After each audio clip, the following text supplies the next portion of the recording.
Hello everyone, and welcome again to Naggle, the best platform around for distance learning in business, finance, economics, and much more. My name is Seva, and today we're discussing the runs test, the earliest and perhaps the simplest statistical test for market efficiency. That is, we can use it to answer the question whether stock returns follow random walks. Why should one care about whether stock returns follow random walks or not? Good question. There is a practical case for it and a theoretical case for it. Practically, if stocks follow random walks, it means that future stock returns are independent of current and past stock returns. That means that one cannot devise a trading strategy and gain abnormal returns, beat the market, by exploiting publicly available information. On the other hand, if the stock returns follow random walk, that is another argument for market efficiency, another evidence supporting market efficiency. That is, the markets might be very good at reflecting all available information in stock prices. So again, a practical case and a theoretical case. And this concept has been plaguing the minds of finance practitioners and academics for decades now, and as far back as 1940, so 80 years ago, two statisticians, Wald and Wolfowitz, have devised a simple and really intuitive but extremely clever logic that one can exploit to test whether a particular series of returns follows a random walk. And to explain the concept, perhaps it's best to approach it from the perspective of a series of coin tosses. Let's assume we take a fair coin.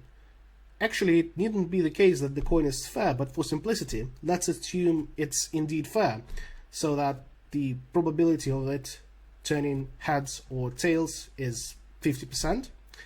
And let's investigate a series of coin tosses. For example, let's assume that we toss this coin 100 times and record the sequence of heads and tails. So if we toss it sequentially and record the outcomes, we will end up with a long string of heads and tails, of the records, of the observations. For example, one might end up with something like heads, heads, heads, tails, tails, heads, heads, tails, heads, tails, tails, tails, heads, heads, tails, heads, and so on and so forth.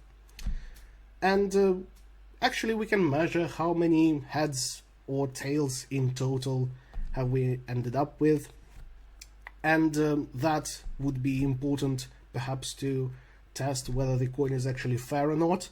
But from the perspective of our current issue, we are not concerned whether the coin is fair or not, i.e. whether the markets close more often in the red or in the green. This actually has nothing to do with market efficiency, but rather with the fact that future coin tosses should be independent of past coin tosses. And it turns out that to investigate this issue, one should look at the so-called runs, the sequences of heads or tails occurring consecutively. For example, in a series of 6 coin tosses, one might encounter something like heads, heads, heads, tails, tails, tails. Then one might say that there are 2 runs. One run of heads, heads, heads, heads, so a run with a length of 3, and a run of tails, tails, tails, tails, with a length of 3. The same sequence of 6 tosses might have produced something like heads, heads, tails, tails, heads, heads. So 3 runs, 2 heads runs of length 2 each, and 1 tails run with a length of 2. Also, if the tosses are always alternating, so it's something like heads, tails, heads, tails, heads, tails, then we would have 6 runs, each of length 1 in our series of 6 tosses. And it turns out that there is an expected number of such runs that we would expect to see in our series of tosses or in our series of returns if it does indeed follow a random walk. That is, if future observations are independent of past observations. To do so, we need to convert stock returns into something like coin tosses, into something binary. And the easiest logic here would be to take the stock returns that are non-negative, so greater or equal to 0 when the market closes in the green, and call them equivalent to heads, for example, and call negative stock returns when the market closes in the red, call them tails. It would be conceptually the same, and then see what happens to the runs in terms of non-negative or negative returns. And that can be used to compare the actually observed number of runs to the theoretically expected number of runs if we would assume that the series of returns follows a random walk, and then do the hypothesis testing. See how likely it is that the actual series of returns has originated via a random walk process. So without further ado, let's first convert our returns into zeros and ones, into tails and heads. If the stock return on a particular day is greater or equal to 0, let's call it a 1. And if it's negative, let's call it a 0. Then we can bottom right click this formula all the way down, and we can already see, we can already interpret this string of zeros and ones as a series of runs. We can see that our sample starts with 3 negative returns, that is 3 zeros, a run of 3, a negative run of 3. Then we have 2 consecutive days with positive returns, so a positive run of 2. Then, wow, we have a negative run of 5 consecutive days of negative returns. Then a consecutive 4 days of positive returns, a positive run of 4. Then a negative run of length 1, a positive run of length 1. So here the observations are alternating between positive and negative quite frequently. Then we have a negative run of 2, and so on and so forth. So now we obviously could have just counted those runs manually, but come on, we are using a spreadsheet, so we can devise something much cleverer to do that. So to count the runs, first of all, we need to make one clever manipulation at the very end of our sample. So here we see that this is the very last run that we observe that ends with the final observation in our sample. We actually don't know what's going to go on next. Is this run going to continue? Is there going to be a negative observation right after that? So we just need to count this run as ended somewhere in the future because, well, we've just got it chopped at the end of our sample. So let's just input 1 minus this 0, 1 over here to record this run as ended at the end. And now let's record sign changes for every single day up from the second day of our observations. And here let's subtract the sign of the current day from the sign of the previous day. That might sound weird, but bear with me, I'll explain why is that useful. Enforcing this formula and bottom right click it all the way down, we can see that when the current run continues, be it positive or negative, we've got 0 here. So the run goes on, nothing new happens, it's all fine. When the negative run ends and the positive run begins, we've got -1. And that -1 can be interpreted as that a negative run has ended.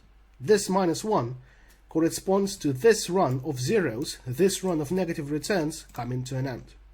Alternatively, when a run of ones, a run of consecutive positive returns comes to an end and gives way to a run of negative returns, we've got 1 here that corresponds to this row of ones.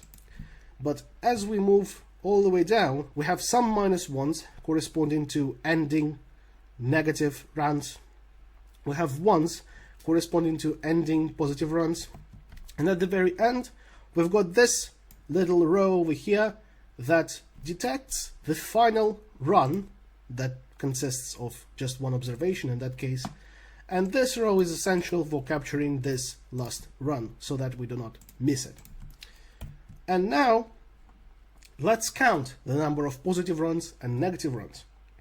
Well, to count the number of positive runs, we just need to count if this column and just count the ones, because that's how we arrange the formulas.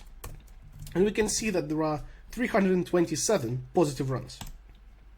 As for the negative runs, we need to count if minus ones in this large column, and we see that there are 327 also negative runs. But that's a total coincidence, as the number of positive runs and negative runs can vary. But in total, we've got the number of positive runs plus the number of negative runs. So in total, there are 654 runs occurring in our sample.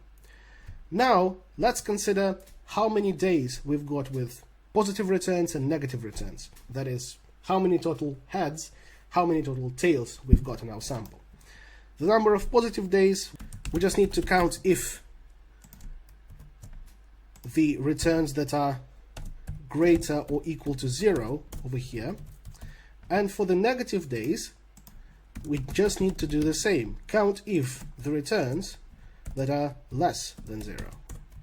And we can see that regardless of the fact that there are slightly less negative days than there are positive days, the number of positive and negative runs is the same. Even from here, we can speculate that negative returns have a little bit more clustering to them.